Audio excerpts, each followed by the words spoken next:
Hey everyone, it's Glenn with the Cactus Atlas, and today I think I'm in heaven. I've actually set foot in the beautiful state of Colorado, Southwest Colorado, and I'm here at Mesa Verde, about to check another first off a list.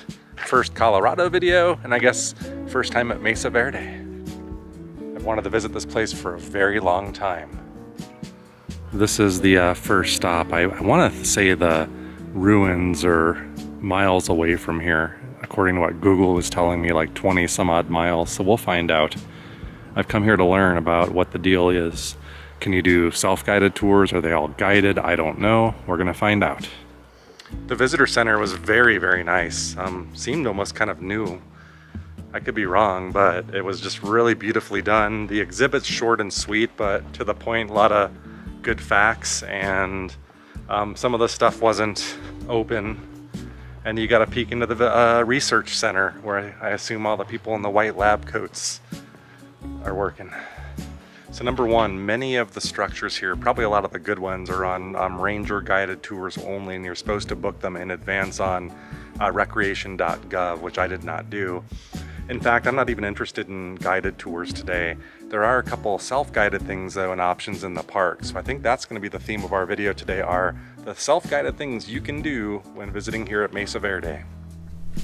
Now, it is time to leave the visitor center and proceed into Mesa Verde, or Mesa Verde, whatever your pleasure, proper, which I think is several miles up the way.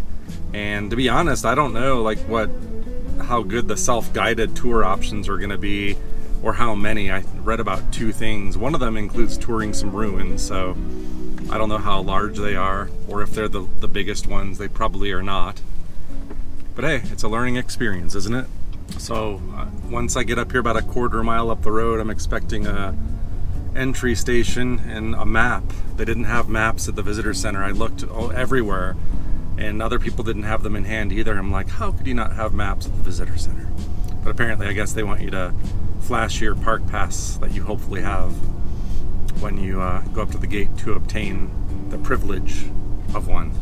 So there's really only one self-guided tour option today, which is something called the Step House, which is what I was reading about. It's a ruin, so that's really my main destination.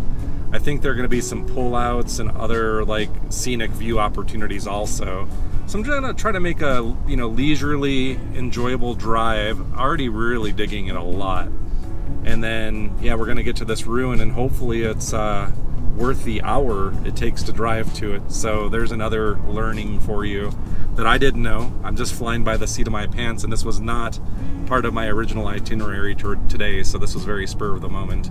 Since we have a long scenic drive together, let me give you some information about what I think this is going to be. The little I read in the, what I read in the visitor center, which wasn't a lot, but it aligns with other studies I've been doing recently of the Chaco culture and how these people related to that. So I recently, a few days ago, was in Chaco Canyon and did my first exploration there, and was reading a book about that, which mentioned that they think the people that built Chaco migrated down there from here.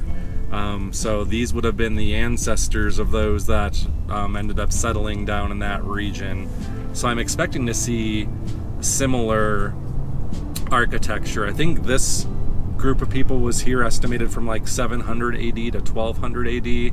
So there's some overlap also with when the Chacoan culture existed. So that's really something that I'm interested in, is that part, just to see what similarities and what contrasts, stuff like that.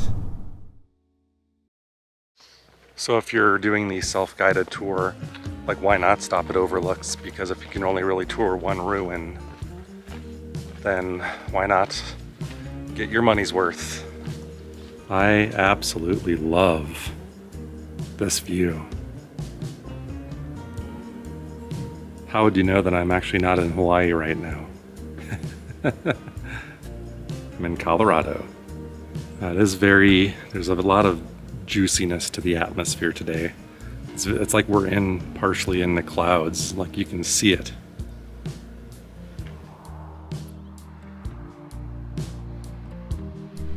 The adventure continues, as the weather does too. Just like you could see like mist on the road. Do you see that? I think there are some advertisements for some viewpoints, some stops and whatnot, but I'm just enjoying, like I'm flying through the clouds here and the lushness and the greenness. For me, it's a treat to see this lushness and greenness like this out here. You can see like some orange rocks pointing through up there on yon hillside.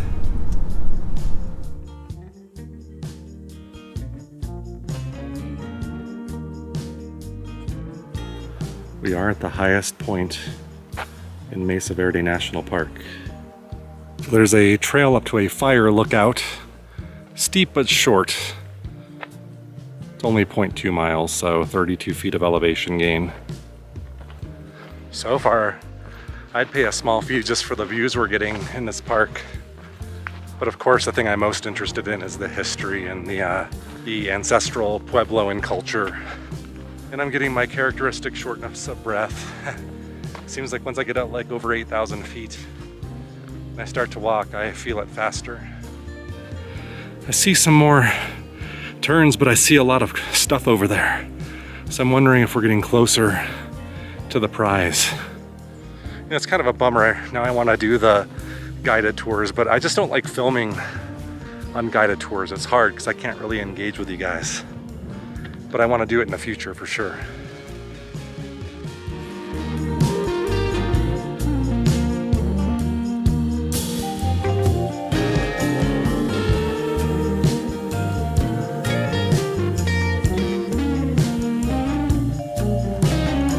Okay, to maybe mix things up a bit, for real, I'm going to make a beeline to the self-guided ruins tour, just to take advantage of the lull in the weather. Things are holding together, but I'd rather get to that first. I like this road. This is a very scenic, fun road. It's got some curves to it, but it's all paved. It's not like, you know, the Schaefer Trail that we did at Island in the Sky at Canyonlands. Step house is open till 3:30, so good call on my part. It's 2 o'clock. So I got an hour and a half. But I did not know that either, so I could have really screwed myself if I kept stopping. But to be honest, I don't even know if I missed a stop. I wasn't that far from here. It was indeed the buildings that we saw off in the distance. So if I could teach you anything about Mesa Verde, is from the visitor center to where you want to see something is a long drive, but a beautiful drive. It's really interesting though, as we come down here, I am seeing more and more of that like tan orange cliffs. And there's a sign here that is basically just advertising another fire. That's what all the signs have said. Lots of fires. All right, so this is where we want to go. They've got people set up out here too. But I already know what I want to do, and it's the Step House Trail, which is right here. I didn't really catch if there's much elevation gain. There might be, because you can see the canyon down below. In fact, I think I see our trail off that ways. You can see off to the right the canyon where I think we're heading down, very far down. So now we're on the more steep descent, the same way we're gonna have to come back. I think, anyway. I vow never to fly blind like this ever again. This is a bad idea. So unprepared for this, but so digging the walk and the hike. And this is beautiful country. I love this kind of scenery. Okay, my guess has gotta be it's gonna be right around the corner here, because where the heck else could it be unless somehow over there, but I don't see anybody walking there. Wow, I just felt a significant dip in temperature, like a cool blast of air, like a cave or something.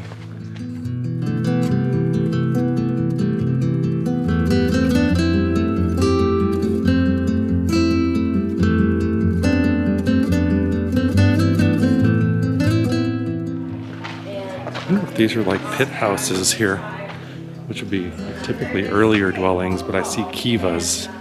So you can really see the influence that I think was brought to the Chaco culture after this. This is really neat, actually. I love this.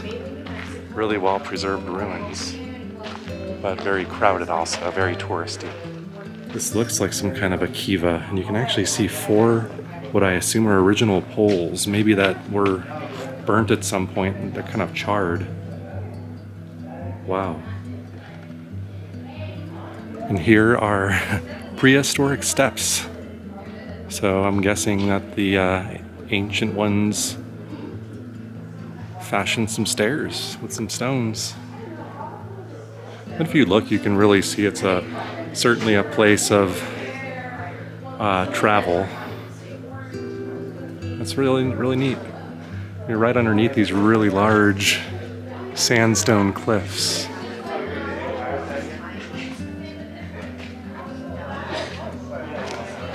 You can see these people did build with wood. Oftentimes the wood you see in these places is original, and they take core samples to date the structures.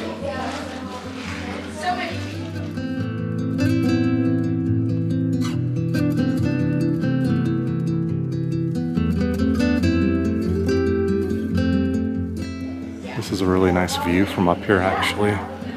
This is where you gotta go, is climb up the ladder. You could see at times really intricate stonework, which I assume was improved later at Chaco Canyon, which we saw, but this is not far off from what we saw there. In design also, the kivas were just like this. At one point it looks like they let you go up there, but now they don't. Should we walk along this? This is a little different than Chaco in that these things are built into the side of the cliff. Those things were more freestanding out in the exposed areas, but not dissimilar to the things we saw like in the Salado culture or even the Hohokam. A lot of that kind of Puebloan style out here in the Southwest. Like I love the multi-tiered aspect to this and that curved structure at the top. This would have been really impressive to see in all of its glory. There's some really interesting petroglyphs carved into that stone right there. Lots of symbols. Just look at the brickwork. Layer upon layer of it.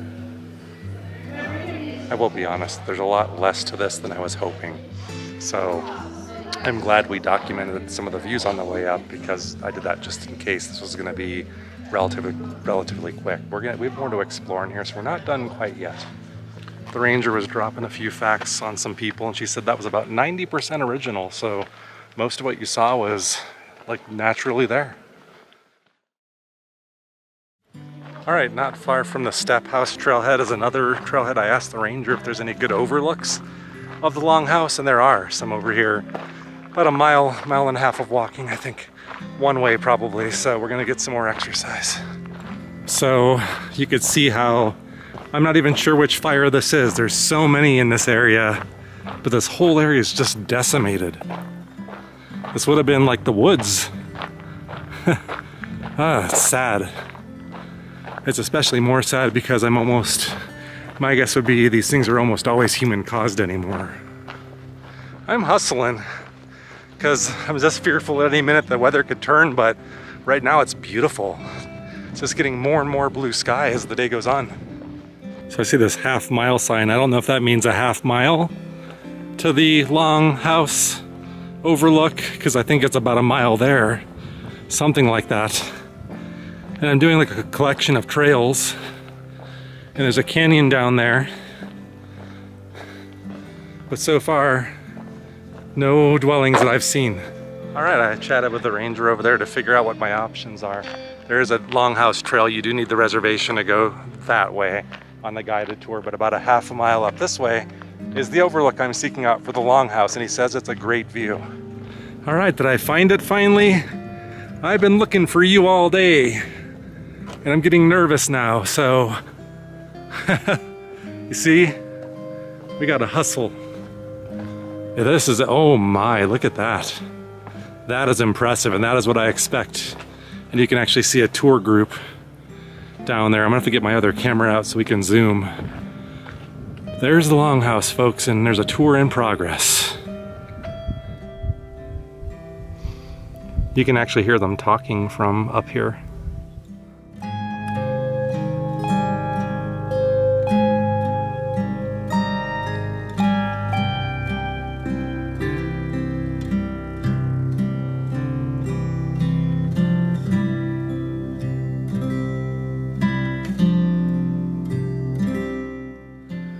And look how high up into the cliff that is actually built.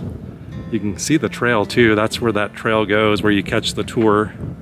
We were on the other side of this box canyon-like thing, and look at the other side of the canyon, just desolate. Probably from more fires. Well, that's a really awesome view. So it's well worth hiking out here for, but not as good of a view as those folks have up close and personal. I'm really jealous. But I'm not gonna hold it against myself because, like I said, this was a very last minute decision guided by weather seriously disrupting my plans. And that same weather is making me nervous now. All right, I'm almost back at the parking lot. But we skipped two overlooks. One for something called the Badger House, and the other one is like a Scandinavian name. I can't remember it now. But I feel like cold air blowing in, probably from this. And I just can't tell what it's gonna do. So I don't wanna risk it. I'm gonna go back to my car and recalibrate. All right, we're back at the parking lot, and I'm hearing more frequent sounds of thunder rumbles. So I think I made the right choice. Okay, so we did like a lot of walking there. I wasn't expecting that much walking, like I said, nor were other guests, but that was awesome. So unlike what I thought this place was gonna be like. I didn't realize it was this high up in elevation. I didn't realize that you could walk miles to get to overlooks. I did quasi know about the tours. I just thought there might be more self-guided stuff. But you got a good taste of what you can do here without a reservation. Oh boy. I knew there was a reason I came up here today, and apparently it wasn't Indian ruins. It was weather. That'll be our new thing on the Cactus Atlas, is storm chasing. Monsoon coverage 2022. Look at this, everybody. Can you believe this? It is frigid too.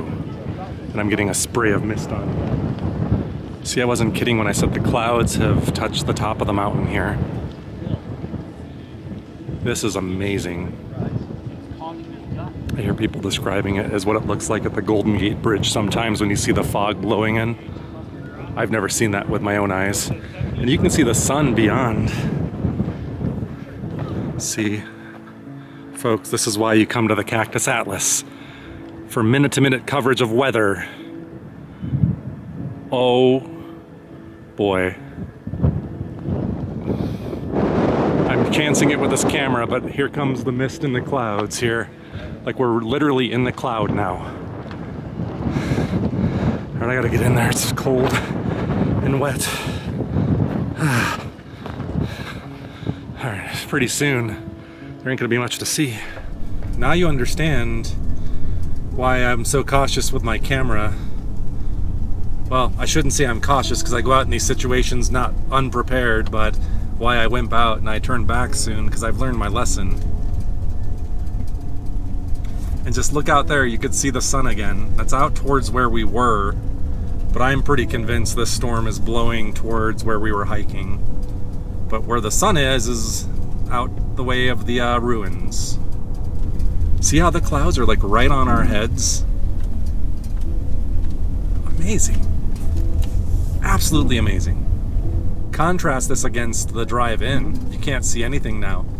I could be in like the Amazon jungle and you wouldn't really even know it. And here's another section where we're climbing in elevation again, so I'm curious if we're gonna kiss the clouds again as we near the tallest peak in Mesa Verde.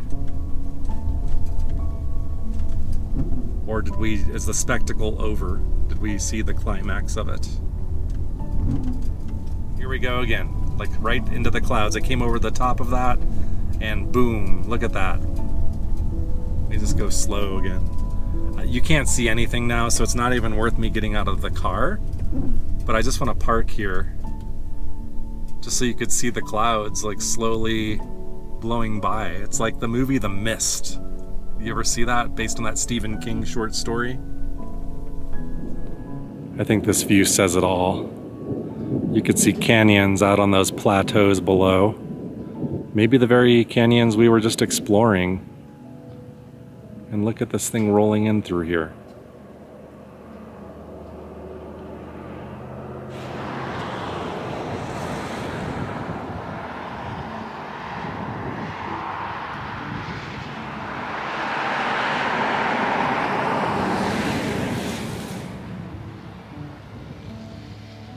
It's like a giant dragon, like long and slender like a serpent, this weird cloud, like a snake, isn't it? That's the strangest thing. What if it like formed eyes and started to coil up on us and it struck at us and then disappeared into a fine vapor? This is what you get when you get someone that's lived in Phoenix for 20 years seeing weather. I mean, this is hypnotic. I just can't stop watching this.